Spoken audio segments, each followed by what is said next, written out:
Okay, this is the final part or final lecture on the subject of knowledge application. In the previous two lectures, first one on knowledge application, I elaborated on basic concepts and principles of knowledge application and the importance of understanding the knowledge for people to apply it, and also how various systems exist to integrate explicit knowledge with tacit knowledge in this regard. I also talked about knowledge application at individual level and at group and organizational levels, and I mentioned the various systems that are utilized in this regard. This last lecture contains subjects that are not covered in the text. They are subjects that come from my experience, my interest in the subject matter.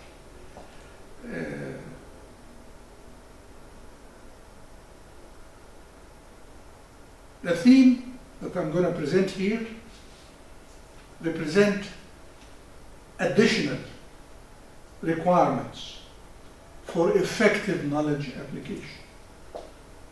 Maybe I need to add here effective knowledge application. What was mentioned before was mentioned from a technical standpoint, the technical perspectives, the technical standpoint of knowledge management. And most of the material on knowledge management is written by people who come from the area of computer science, of information system. What I'm going to present you here represent or contain principles and concepts pertinent to managerial perspective of knowledge management. Okay. First of these additional conditions is that the type of jobs and the nature of what the job contains, the job responsibilities, the job tasks, the amount of discretion that need to be exercised, the amount of judgment that need to be exercised. We call this job design. Job design. Job design that encourages learning and application need to be set in a way to motivate and encourage people to seek learning and additional knowledge and help from what the system has, the portals, the databases, the intranet, the team, the organization as a whole. If the job is designed to be routine performance, if the job is designed to be repetitive, to be simple, to be rule-oriented, to be standardized, it would not encourage seeking learning or seeking additional knowledge. I have some time ago made reference to bureaucratic organizations that contain such jobs, the highly specialized and highly routinized and highly rule-oriented and highly set jobs that do not provide leeway, do not provide freedom, do not provide judgment. Of course, these jobs would not call for additional learning. The jobs that are suitable for knowledge management are the ones that encourage learning, that would encourage seeking additional information, that would encourage asking people, for help, for solutions, that would encourage accessing what the knowledge sources that the organization has. An additional requirement for job design to encourage knowledge application and learning is that the jobs need to be results driven. Results driven. Meaning that you provide leeway, you provide freedom, you provide discretion, you provide judgment on how the job is done. However, you assess and you evaluate the results, the targets achieved. Jobs that are results driven usually provide leeway and a margin, a good margin of judgment and discretion to be exercised. The margin of discretion to be exercised would encourage people to seek help from others, to seek sources of solutions, to seek experiences of others, to rely on the knowledge management system that the organization has. And this is why I called bureaucratic organizations are non-learning organizations. Organizations that are not designed to adapt and to adjust and to learn. Because the type of jobs that they have are regulated by detailed set of procedures and rules and standardization, standardized system and routines. Okay, so job design. The second element of the additional requirements is to have performance management system. Performance management system. And for people in the business administration and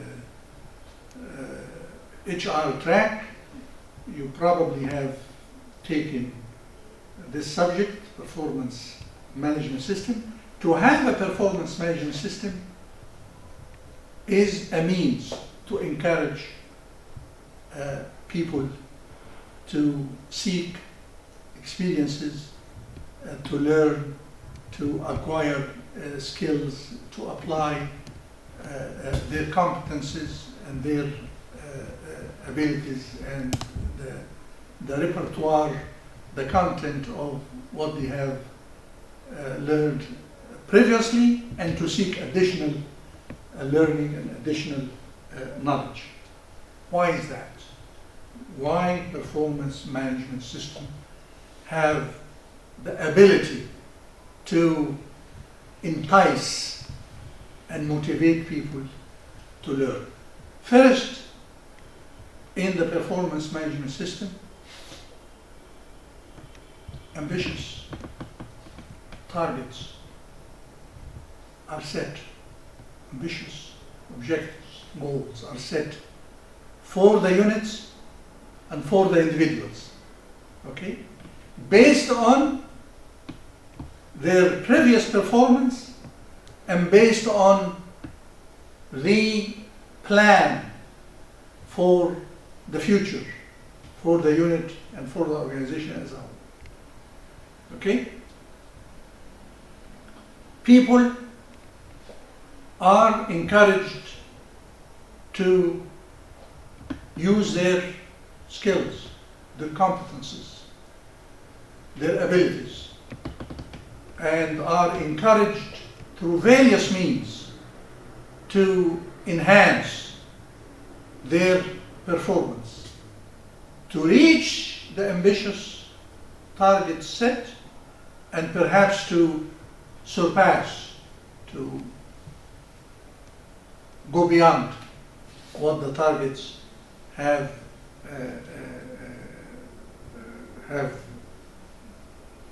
set the particular scores of performance or units of performance in this regard. They also, performance management systems, are not set what is designed, what is planned for this month or for this period may be different than what is designed for the subsequent period. What is planned for this year would be different than what is planned for the subsequent years. So the challenge of having to continuously improve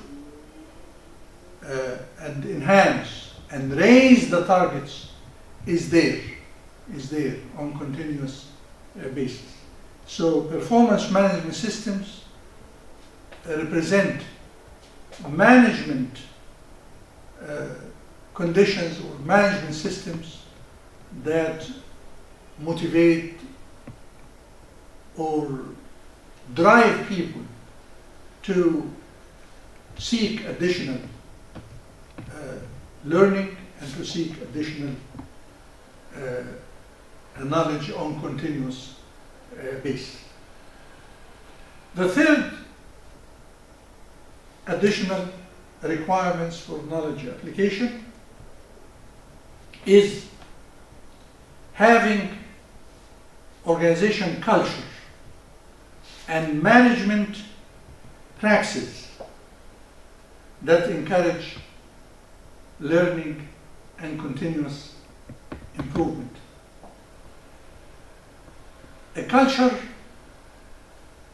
that is based on excellence, that is based on innovation, that's based on exploration, that is based on trying new things, that is based on facing challenges, that is based on addressing competitive forces in the market. A culture based on collaboration, based on cooperation among teams, among people, culture based on transparency, integrity. All these elements of the value system of the organization, or the so-called culture, traditions, ways of doing things, would be good setting, good conditions to seek knowledge and to seek learning and to seek additional experiences, and also to engage in continuous improvement in the application and in the performance practices. Okay? In systems of management, for example, that empowers people, that gives people a system, that gives people the power to make decisions, to solve problems, to take actions, but to be accountable of the results of such actions or decisions. A system that empowers people, that is based on democratic management, that's based on participation, that is based on energizing the innovative and creative talents and forces in people, such systems encourage learning. In the TQM, Total Quality Management System, for example, Total Quality Management System encourages people to think about what people do and try to identify gaps or problems and try to solve or address these gaps and introduce continuous enhancement and improvement in the work system, And this comes out of people. It's not imposed by the organization, but rather it is through getting people to own the initiatives to introduce these improvements. These improvements are designed within the system to make it on continuous basis. It's not something that you design and you keep doing it forever. No. You keep searching for additional improvement, for new improvement, for creative solutions, for enhancement of the productivity, the efficiency, the quality, the creativity that characterize job performance. Organization culture and management systems and practices characterized by this would greatly represent very strong driving forces for knowledge application, for knowledge utilization, for knowledge deployment. If the culture is rigid, if it is not based on innovation or enhancement, if it rejects new ways of thinking, new ways of doing things, of course, if our organization is characterized by this culture, it would not provide good setting for knowledge application and utilization.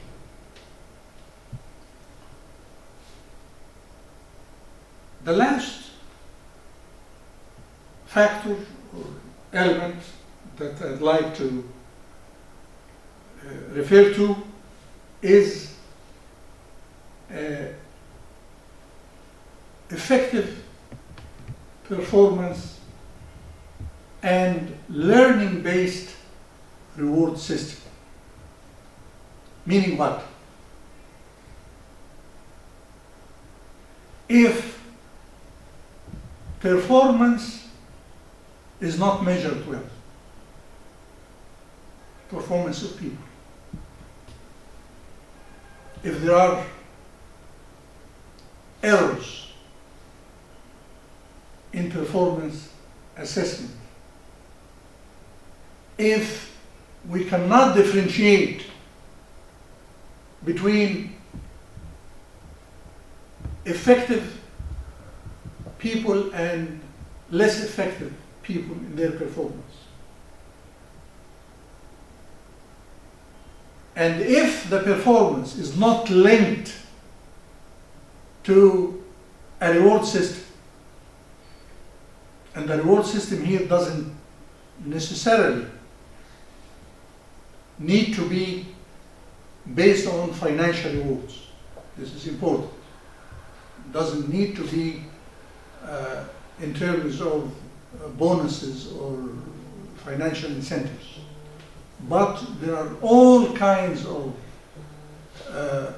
rewards that are equally powerful, if not more powerful, than financial rewards. But the important thing is that there need to be a reward system that is based on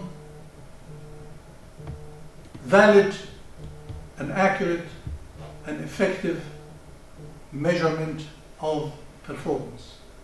If such reward system is not there, if people who excel, who do well in their work, are treated equally, similar to people who are performing at lower levels, then what would motivate people to seek learning or to seek additional knowledge or to seek application of the knowledge that is provided in the knowledge management system that they have? Another thing is that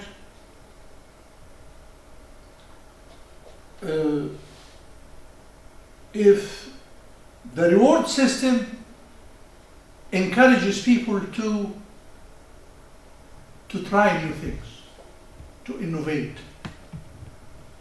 to experiment, to explore, to learn. If we appreciate, if we recognize, reward, learning, trying, exploring, experimenting, meaning that learning in itself is something preferred, is something desired by the organization and by the management of that organization, then this system that encourages learning and that measures performance and that provide reward for learning and reward for performance would constitute a driving force for people to seek additional experience, to seek learning, and to improve and to apply knowledge. Thank you.